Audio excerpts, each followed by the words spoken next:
আসসালামু আলাইকুম ওয়া রাহমাতুল্লাহি তাআলা ওয়া বারাকাতুহু। আলহামদুলিল্লাহি ওয়া কাফা, সালামুল লাযিনা ইসতাফা, আম্মা বা'দ। ফাউযু বিল্লাহি মিনাশ শাইতানির রাজিম ওয়া বারাকাতুহু। বিসমিল্লাহির রহমানির রহিম। ওয়া আকিমুস সালাতা ওয়া আতুজ যাকাত ওয়ারকা'উ মা'ar রাকি'ইন। সদাকাল্লাহুল আযীম, বাল্লাগানা রাসূলুহুল কারীম, ওয়া নাহনু আলা যালিকা লামিনাশ শাহিদিন ওয়াশ শাকিরিন, আলহামদুলিল্লাহি রাব্বিল আলামিন। আজিজানে মুহতারাম, হামদ ও প্রশংসার পরে পরে আপনার আমার তথা বিশ্বের আকা নবী মুহাম্মদ রাসূলুল্লাহ সাল্লাল্লাহু আলাইহি ওয়াসাল্লাম পাক এবং তিনার আল ও আওলাদ আহলে বাইত পাক এর প্রতি হাজার হাজার দরুদ ও সালাম বর্ষিত হোক। সকলে পড়ুন আল্লাহুম্মা সাল্লি আলা সাইয়্যিদিনা মাওলানা মুহাম্মাদিন ওয়া আলা আলি সাইয়্যিদিনা মাওলানা মুহাম্মদ ওয়া বারিক ওয়া সাল্লিম। جميع الأنبياء والمرسلين وعلى كل ملائكة المقربين وعلى عباد الله الصالحين برحمتك يا أرحم الراحمين صلى الله عليه وسلم। কালকের আলোচনা বিষয় ছিল নামাজের মধ্যে তাহরিমা নিয়ে। আজকের আলোচনার বিষয় যে রাফাই আদাইন কতটুকুন সহি। ইমামে আজম আবু হানিফা রাহমাতুল্লাহ আলাই, ইমামে শাফঈ রাহমাতুল্লাহ আলাই, ইমামে মালিক, ইমামে হাম্বল এবং দিগার সাহাবায়ে কেরাম রিদওয়ানুল্লাহ তাআলা আলাইহিম আজমাইন এবং রাসূল পাক সাল্লাল্লাহু আলাইহি সাল্লামের জামানার কিছু হাদিসে পাক যে রাফাই আদাইন কখন জায়েজ ছিল, কখন মানসুখ হলো, এই নিয়ে আজকে ভিডিওর আলোচনা। আশা করি মনোযোগ দিয়ে শুনবেন এবং এর প্রতি আমাল করবেন। হাদিস শরীফের মধ্যে আছে, হাদদাসনা আব্দুল্লাহ ইবনে মুহাম্মদ নীল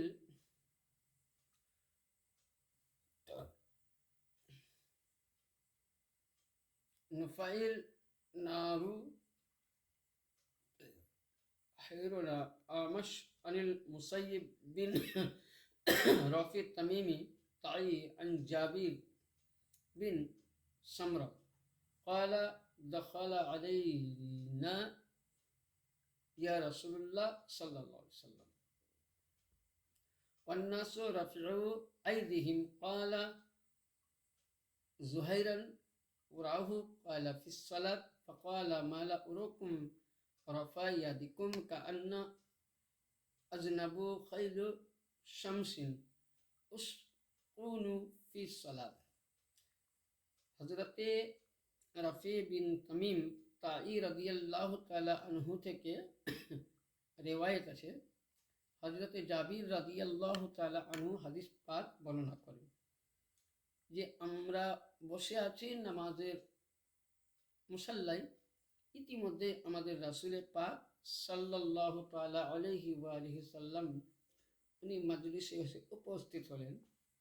ওই সময় রাবি বর্ণনা করেন জাহেরি যে নামাজের মধ্যে কেউ কেউ যেন আসছে, নামাজ পড়ছে, তো ওই সময় কেউ কেউ যেন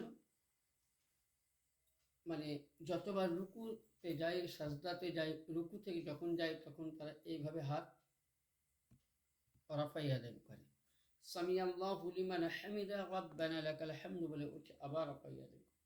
সাজদাতে যাচ্ছে তখনও করছে। তো নবী পাক সাল্লাল্লাহু আলাইহি সাল্লাম বলেন, তোমরা এরকম করো না, নামাজ ইতমিনানের সহিত পড়ো। তাহলে কি বোঝা গেল যে রাসূলুল্লাহ বললেন নামাজের অবস্থায় রাফাইয়া দাইন ইয়ানি এইভাবে হাত নিয়ে যাওয়া শরীয়ত মোতাবিক নিষিদ্ধ। তাই ইতিপূর্বে একটা হাদিস দেয়, হাদদাসনা মাসনুদান আব্দুল্লাহ ইবনে দাউদ আন ফিতরাতি আন আব্দুল জব্বার বিন ওয়াইল আন আবি قال رأيت رسول الله صلى الله عليه وسلم يرفع أمها মিহি ফি الصلاة إلى شحط زمه। यानी হযরতে হাদিস বর্ণনা করছেন মুসাদ্দনা আব্দুল্লাহ ইবনে দাউদ থেকে, আর উনি বর্ণনা করছেন ফিতরাত থেকে। আর ফিতরাত বলছেন আব্দুল্লাহ ইবনে জব্বার থেকে।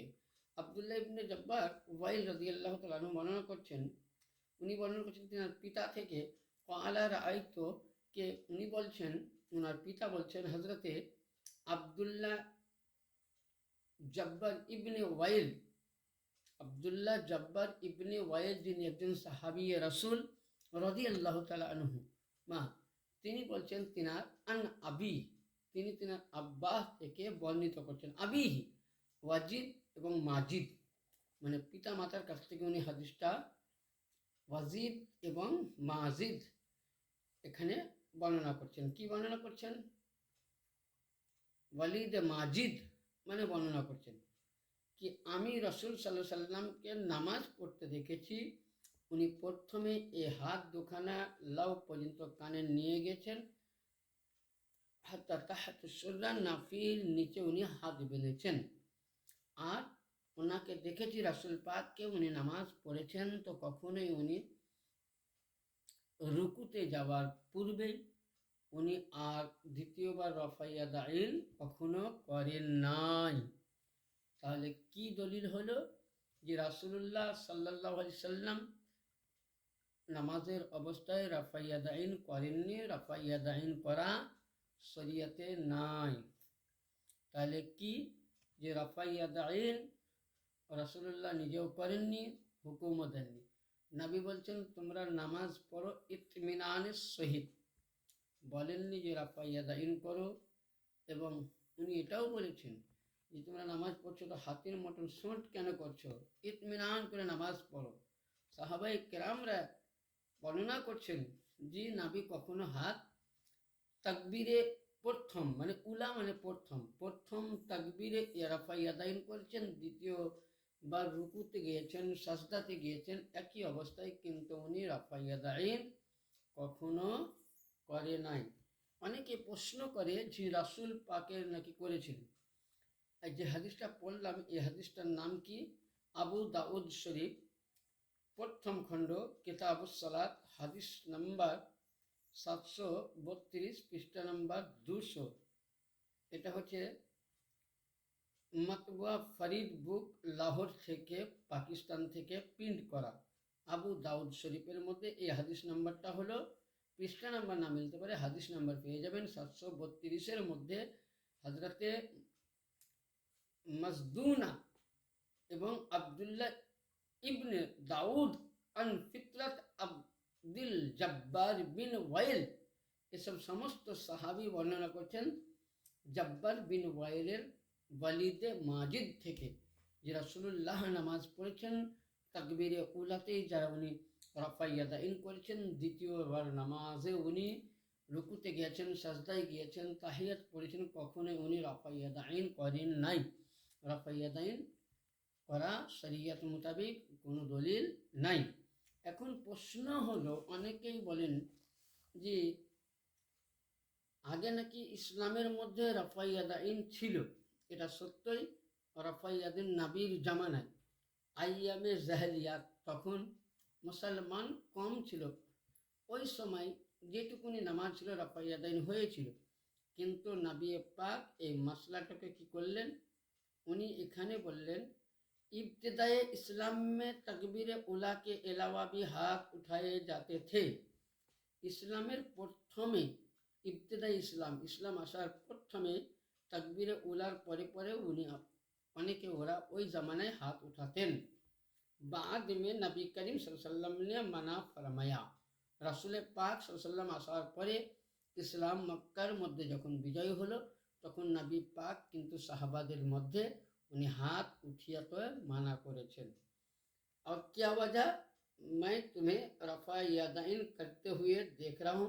नबी पाक বলেন কি ব্যাপার, তোমরা নামাজের মধ্যে এইভাবে রফা ইয়াদাইন করছো, কোথা থেকে পেলে?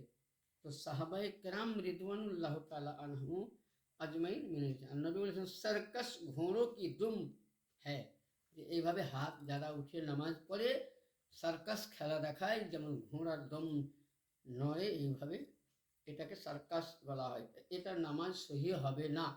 এর মধ্যে আপনাকে কি করতে হবে, নামাজ সহি করতে গেলে অনেকে বলছে রাসূল সাল্লাল্লাহু আলাইহি ওয়াসাল্লাম করেছে, কিন্তু আপনাকে আমি হাদিস দিচ্ছি যে কোনো দিনই রাসূলে পাক, যেমন একটা হাদিসে পাক আছে তিরমিজি শরীফ এবং কিতাবুস সালাত, হাদিস নম্বর 244, পৃষ্ঠা নম্বর 192। এই হাদিসটা ফরিদবুক, লাহোর থেকে, পাকিস্তান থেকে হয়েছে।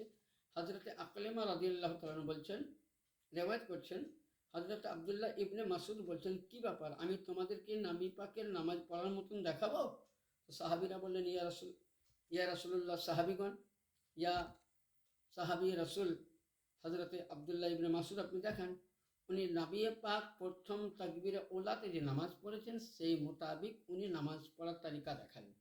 তাহলে এখানে দলিল পাওয়া গেল যে কোনো সাহাবায়ে কেরাম থেকে, যেমন হজরতে জাবির বিন সামিরা রাদিয়াল্লাহু তাআলা থেকে বর্ণিত আছে, এবং রাফে তামিম তাই রাদিয়াল্লাহু তাআলা থেকে বর্ণিত, এবং হজরতে আকলেমা আর হজরতে আব্দুল্লাহ ইবনে মাসুদ এবং বিভিন্ন সাহাবী থেকে দলিল পাওয়া গেল যে নবী পাক নামাজ পড়েছেন তো কখনো উনি এইভাবে তাকবীর পড়ার পরে উনি রুকুতে যাওয়ার আগে রাফা ইয়াদাইন করেন নাই। তাহলে এখানে মাসলাতে হাল হলো রাফা ইয়াদাইন করা শরীয়তে মানসুখ, আগেকার ইবতেদাই ইসলামের আগে ছিল, নবী আসার পর এটা দেখেছেন, নবী বন্ধ করে দিয়েছেন। তাহলে রাফা ইয়াদাইন করা শরীয়তে নিষিদ্ধ।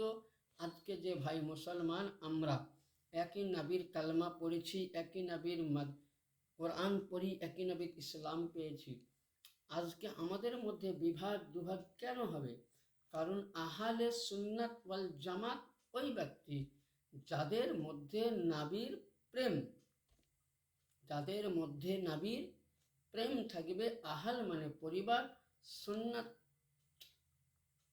ইয়ানি আহলে সুন্নাত জ্ঞানের পরিবার, যারা নবীর পরিবারকে, নবীর বংশকে, নবীর আওলাদকে, নবীর সমস্ত সাহাবায়ে কেরামকে এক বাক্যে মেনে নিল, সাহাবীদের চলা বলাকে যারা মেনে নিল, আহলে বাইত পাকের রাস্তাকে যারা ধরে নিল, নবী কিভাবে নামাজ পড়েছেন সেই রাস্তায় যারা সঞ্চয় করলো, সেটাই সঠিক পথ। আর আজকে যারা নামাজের মধ্যে রাফা ইয়াদাইন করে, জোরে আমিন বলে, বুকের মধ্যে হাত বাঁধে, বুকের মধ্যে, যেমন কালকে আলোচনা করেছিলাম, বুকের মধ্যে হাত বাঁধা কোনো দলিল নাই। এই বুকের মধ্যে একমাত্র দলিল হলো মেয়েদের জন্য যায়, যারা বুকের মধ্যে দলিল, হাত বাঁধার দলিল দেয়, এটা মানসুখ দলিল, এবং তাদেরকে লেডিস নামাজি বলা যায়, এবং এটা ছেলেদের জন্য নিষিদ্ধ, নাজায়েজ আছে। ওইরূপ এই যে আমরা রাফা ইয়াদাইন করি, তার মধ্যে রাফা ইয়াদাইন যারা করে এবং করতে মানা করেছেন, যারা করছে তাদেরকে মানা কি করছেন? रफ़ा यादैन नमाज के दौरान बार बार अपने हाथों को उठाना इब्तिदा इस्लाम में था। रफ़ा यादैन নামাজের মধ্যে ইসলামের শুরুতে ছিল, ইসলামে থা, বাদ মে মনসুখ হয়ে এটা বাতিল করে দিয়েছেন আসলে। এটা হচ্ছে ইমামে আজম আবু হানিফা রহমতুল্লাহ আলাইয়ের দলিল। তাহলে যারা আমরা আজকে আবু হানিফার মসলা মোতাবিক চলি, তাহলে আবু হানিফার মতে ইসলামে ইবতেদায়ের মধ্যে রাফা ইয়াদাইন করা জায়েজ ছিল। এখন যদি কেউ রাফা ইয়াদাইন করে, তাহলে আমি বলবো ইমামে আজম আবু হানিফার কথা সে মানল না। আর একটা ইমামকে, একটা ইমামের হাদিসকে বয়কট করা মানে সে মুসলমান হতে পারে না। যারা কান পর্যন্ত হাত উঠিয়ে নাভির নিচে হাত বাঁধে, যারা আমিন আসতে বলে, যারা ইমামের পেছনে সূরা ফাতিহা পড়ে না, তাদেরই নামাজটা সঠিক, তারাই হক পথে, তারাই হক পথে। ওয়াকুল জাআল হক ওয়া জাহাকাল বাতিল ইন্নাল বাতিল কানা যাহুকা।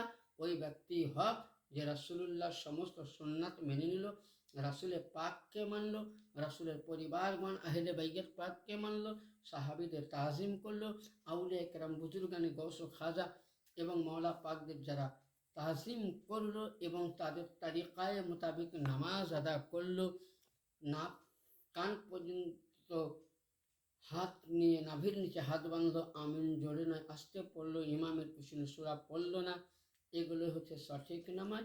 বাকি যারা এইভাবে কানো হাত নিয়ে এইভাবে হাত উঠে এখানে হাত বাঁধে, এটা বাতিল মশলা। যারা জোরে আমিন পড়ে, এটা বাতিল মশলা।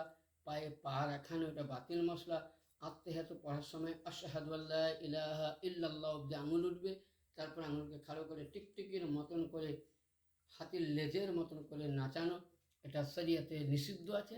তাহলে এই মাযহাব থেকে, এই ফিতনা থেকে, এই ফাসাদ থেকে আমাদেরকে বাঁচতে হবে, যেন আল্লাহ পাক জাল্লে জালালুহু আম্মা আমালুহু, যেন রাসূল পাকের ওসিলায় এই ঈমান চলবে, ঈমান থেকে যেন বাঁচতে পারি। এখান থেকে আলোচনা শেষ। ওয়া আখির দাওয়ানা আনিল হামদুলিল্লাহি রাব্বিল আলামিন। আসসালামু আলাইকুম ওয়া রাহমাতুল্লাহি তাআলা ওয়া বারাকাতুহু। আল্লাহুম্মা সাল্লি আলা সাইয়্যিদিনা মুহাম্মাদিন ওয়া আলা আলি সাইয়্যিদিনা মুহাম্মাদ ওয়া বারিক ওয়া সাল্লিম। সালাতু ওয়া সালামু আলা রাসূলিল্লাহ। আসসালামু আলাইকুম।